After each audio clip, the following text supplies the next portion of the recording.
Welcome to MojoPlays, and today we're taking a look at 10 frightening bosses we've encountered in games that weren't horror or horror adjacent. Is that rock? Before we begin, we publish new videos all week long, so be sure to subscribe to MojoPlays and ring the bell to be notified about our latest videos. Ancient Sire Hound, Pikmin 4.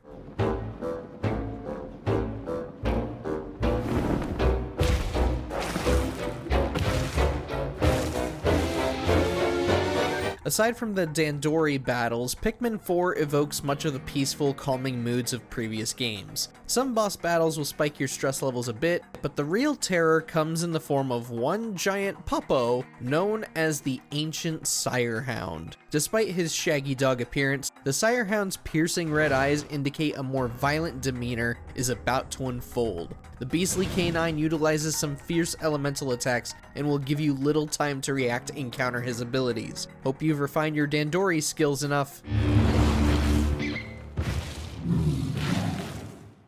The Crawler, Fable 3. Show yourself! The lost sheep returns to the flock. Not to get too real, but we've all been through at least one situation where someone you knew becomes a completely different person. That's exactly why fighting the Crawler was way more terrifying than it seems on the surface. Not only do you have moments where the Crawler is saying horrible things in Walter's voice, but you also hear Walter's cries for help as you're trying to defend yourself from his possessed attacks. It honestly makes Fable 3's final moments kind of emotional, albeit a little uncomfortable. I don't think I can fight anymore. It's all over, Walter. We won. Shadow Teddie, Persona 4.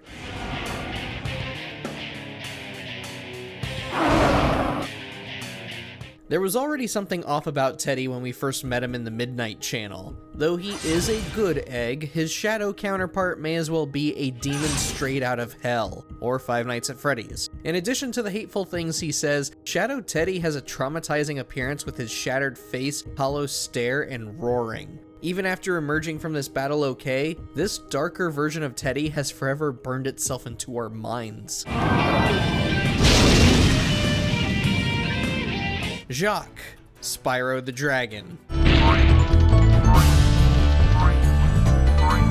When we first played Spyro, we thought Nasty Nork would probably be the most terrifying boss in the game. Nah, he's dumb and pathetic. Dr. Shemp is scarier than him. But Jacques is the boss that has effectively managed to live rent-free in our heads since 1998. The whole clown shtick was bad enough. Did he really need to have a creepy smile and sharp teeth too? Maybe it's the PS1's visuals that are making him scarier than he actually is. Nope, we take it back. Jacques is just as frightening in the remake.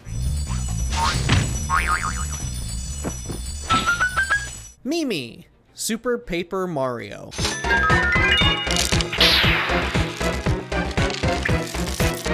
If body horror and spiders aren't your speed, then you might want to look away for this one. The Paper Mario games have taken some creepy turns in other entries, but nothing disturbed us more than Mimi.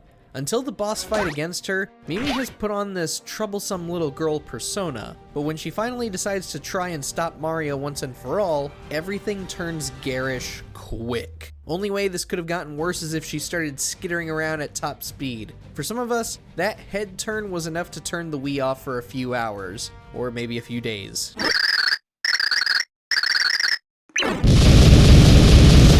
Monster Ock, Spider-Man. Take a breather, Spidey. It's over. Well, just another day in the life. Whoa! What's up? When playing a Spider-Man game, one would imagine the scariest possible thing would be, Venom, or maybe Carnage. No, as soon as you see something like Monster Ock, nothing in Spidey history will ever come this close to being complete nightmare fuel. We know this is just Carnage with Doc Ock's body and tentacles, but the noises this thing makes is haunting. What's worse is that you have very little breathing room to run away from him, and none of the barricades do anything to hinder him. Yeah, this was enough to keep us up at night when we were kids. Queen Vanessa, A Hat in Time.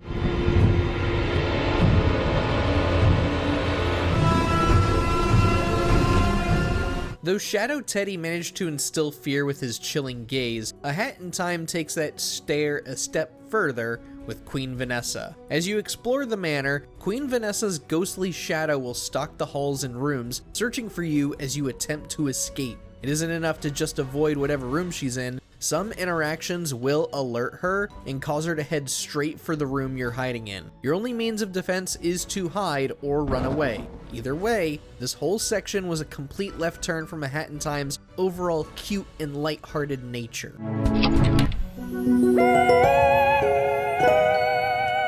Vortex Queen, Echo the Dolphin. Oh, look at this game with its cute dolphin and pretty ocean graphics. This should be a fun game to play. That's what you all thought back in your cozy Sega Genesis days, wasn't it? You poor, naive fools, the lot of you. Echo the Dolphin hides a sinister and menacing boss fight that feels like it was ripped straight out of a Ridley Scott movie. Look at the Vortex Queen without Echo in the frame. Tell us, what part of this monstrosity says that this would be perfect for a game about a cute dolphin saving his home? We can wait. Pause the video. I'll look for your arguments in the comments.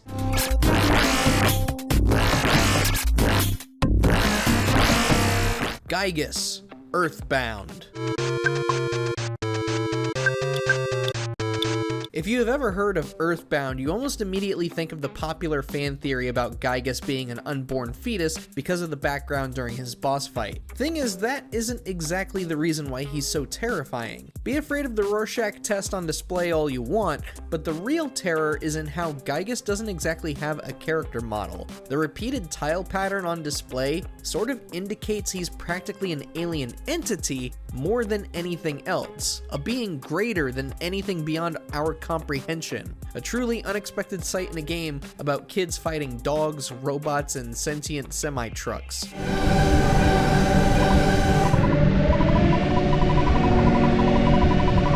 Every villain in the franchise. Kirby series.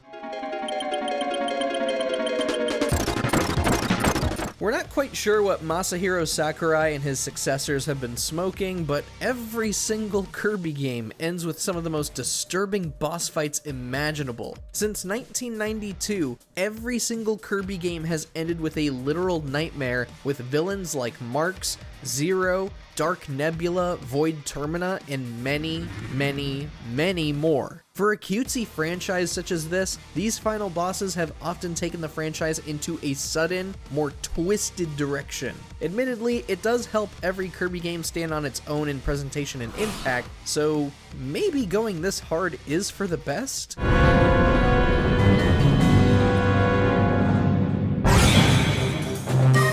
What's the scariest boss you've faced in a non-horror game?